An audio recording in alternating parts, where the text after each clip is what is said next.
Selamat datang di Novella Channel. Terima kasih sudah mampir di Novella Channel. Bantu untuk klik tombol subscribe dan like untuk berkembangnya channel ini. Dan jangan lupa untuk nyalakan loncengnya agar selalu mendapatkan notifikasi terbaru dari Novella Channel. Silahkan menikmati cerita novel favorit Anda. Mari kita lanjutkan kembali kisah novel Nathan Lewis, Kultivator Sang Dewi. Episode 185, bersama Novella Channel. Selamat mendengarkan. Masih bersama Novella Channel, mari kita lanjutkan. Nathan Lewis memandang pelayan itu dan tahu bahwa pelayan itu hanyalah orang biasa. Dia pasti tidak tahu apa yang dilakukan orang-orang ini, jadi dia mengeluarkan setumpuk uang dari dompetnya, yang bernilai ribuan dolar, dan menjejalkannya ke tangan pelayan. "Kakak, bantu aku mencari kamar. Aku akan pergi setelah 1 malam."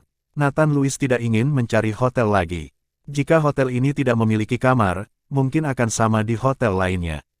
Pelayan itu tampak bingung, kami benar-benar tidak punya kamar di sini, dan manajer kami tidak dapat menemukan kamar kosong sekarang. Meskipun pelayan mengatakan ini, matanya tertuju pada uang di tangannya. Di sisi lain, itu sangat sulit. Dia jelas ingin mendapatkan 1.000 dolar yang diberikan Nathan Lewis padanya. Melihat ini, Nathan Lewis buru-buru mengeluarkan segepok uang lagi. Kali ini sepertinya ada ribuan dolar, dan menyerahkannya langsung ke pelayan. "Saudaraku, bantu aku," kata Nathan Lewis sambil tersenyum. Pelayan melihat tumpukan uang kertas yang tebal di tangannya, matanya diluruskan, dan akhirnya dia mengertakkan gigi dan berkata, "Tuan, memang tidak ada kamar yang tersisa, tetapi jika Anda tidak keberatan, Anda bisa tidur di kamar kami, asrama. Jangan khawatir, kamu satu-satunya. Aku akan mengusir semua rekan lain di asrama. Oke, hanya punya tempat untuk tidur." Nathan Lewis tersenyum sedikit. "Saudaraku, apakah kamu punya sesuatu yang bisa dimakan di sini? Bantu saya mendapatkan sesuatu untuk dimakan." Tampaknya memiliki uang sangat membantu. Melihat ekspresi bahagia pelayan itu, Nathan Lewis menemukan sudut dan duduk. Saat ini di restoran hotel, banyak orang datang untuk makan satu persatu, tetapi di meja tidak jauh dari Nathan Lewis tiba-tiba menemukan seorang kenalan. Sirgo Crow dari keluarga Crow. Di ibu kota tidak pernah melihat siapapun dari keluarga Crow sejak Nathan Lewis membunuh Galian Crow, dan dia tidak pernah melihat keluarga Crow membalas dendam padanya. Sirgo Crow sedang duduk di depan meja dengan seseorang yang terlihat sangat mirip dengannya, dan di belakang mereka ada beberapa pelayan keluarga Crow, semuanya adalah master yang kuat. Nathan Lewis menoleh perlahan untuk mencegah Sirgo Crow melihatnya, agar tidak menimbulkan masalah yang tidak perlu. Nathan Lewis tidak ingin menimbulkan masalah sekarang, dan hanya ingin pergi ke pulau tanpa nama. Nathan Lewis menajamkan telinganya dan mendengarkan dengan cermat pembicaraan Sirgo Crow dan yang lainnya. Dengan kekuatan Nathan Lewis saat ini, bahkan jika jarak mereka puluhan meter, dia dapat dengan jelas mendengar isi percakapan tenang kedua orang itu. "Kakak kedua, pulau macam apa yang kamu bicarakan? Apakah itu benar-benar ajaib? Apakah benar-benar ada naga raksasa di atasnya? Aku belum pernah melihat naga sungguhan. Mungkinkah ini sebuah legenda?" Suara Sirgo Crow jelas dan menyebar ke telinga Nathan Lewis. Baru pada saat itulah Nathan Lewis tahu bahwa orang yang duduk bersama Sirgo Crow adalah saudara laki-laki kedua Sirgo Crow, Sando Crow. "Saya tidak tahu apakah ada naga asli, tetapi pasti ada binatang langka di Pulau Swallow. Jika saya bisa mendapatkan pil binatang, itu akan sangat membantu latihan saya," kata Sando Crow dengan antisipasi di matanya. "Kakak kedua, ceritakan tentang tanah keluarga Crow. Kudengar di keluarga Crow ada semua makhluk abadi yang bisa terbang ke langit. Apakah kamu master sekarang?" Sirgo Crow tampak seperti siswa sekolah dasar, berharap Sando Crow memberitahunya tentang keluarga Crow. Mata Sando Crow sedikit menyipit. "Sudah kubilang berapa kali, jangan menanyakan hal-hal yang tidak boleh ditanyakan, kamu tahu terlalu banyak, itu tidak baik untukmu."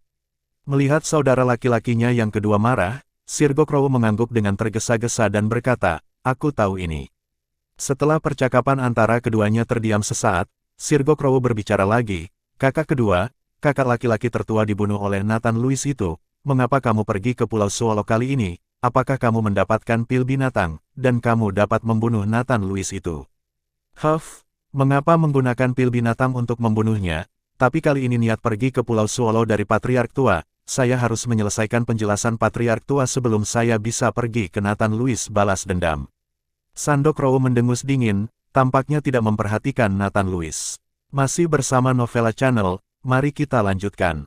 Ya, saudara kedua adalah kultivator sekarang. Bagaimana orang itu Nathan Louis bisa dibandingkan dengannya? Saudara kedua ingin membunuhnya, gerakkan saja jarinya, biarkan Nathan Louis menjadi lebih hidup selama beberapa hari.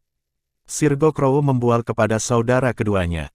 Pada saat ini, tiba-tiba sekelompok orang masuk. Pemimpinnya adalah seorang pemuda yang menatap semua orang dengan ekspresi angkuh. Kemudian, salah satu bawahan di belakang pemuda itu maju selangkah, berdeham, dan berkata, Tuan Jericho ada di sini, semua orang pergi. Kami telah mengambil alih tempat ini. Mendengarkan nada bicara orang itu adalah seperti orang tua kaisar yang sedang melakukan tur, semua orang harus menghindar. Melihat pemandangan di depan mereka, semua orang mendengus. Lagi pula, orang yang makan di sini semuanya adalah pejuang, bukan orang biasa, dan ada banyak keluarga besar di antara mereka. Bagaimana mereka bisa ditakuti hanya dengan beberapa kata? Meski banyak orang mencemooh, ekspresi Sandok Row tiba-tiba berubah sedikit. Ayo pergi, kata Sandok Row kepada Sirgo Crow. Kakak kedua, apa yang kamu takutkan? Siapa pria ini? Sirgo Crow memandang Sandok Row dengan sangat bingung. Bagaimana keluarga Crow bisa dianggap sebagai keluarga besar di ibu kota? Selain itu, Sandok Row juga memasuki tanah keluarga Crow untuk berlatih seni abadi, jadi mengapa dia takut pada tuan muda seperti Jericho? Terlebih lagi, Sirgo Crow sama sekali belum pernah mendengar tentang keluarga Jericho, dan sepertinya tidak ada keluarga yang begitu kuat di ibu kota. Diam, Sandok Row memelototi Sirgo Crow, lalu bangkit dan berjalan keluar. Melihat ini, Sirgo Crow tidak punya pilihan selain pergi bersama orangnya. Ketika Sandok Row melewati pemuda itu tidak bisa menahan diri untuk tidak melihat Sandok Row lagi. Meskipun keluarga Crow telah pergi, yang lainnya masih tidak bergerak dan tidak berniat untuk pergi.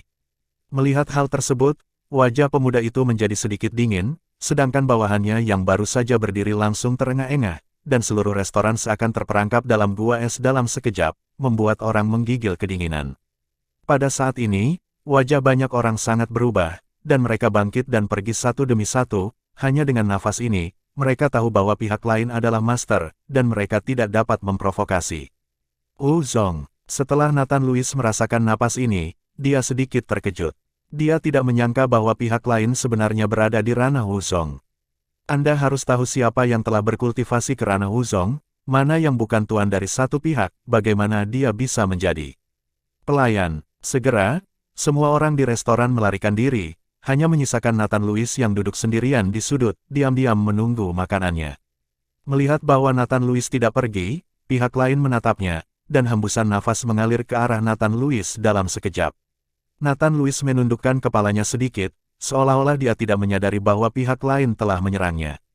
Tapi setelah nafas itu datang ke Nathan Louis sepertinya memiliki penghalang ekstra dari udara tipis, langsung menghalangi nafas itu.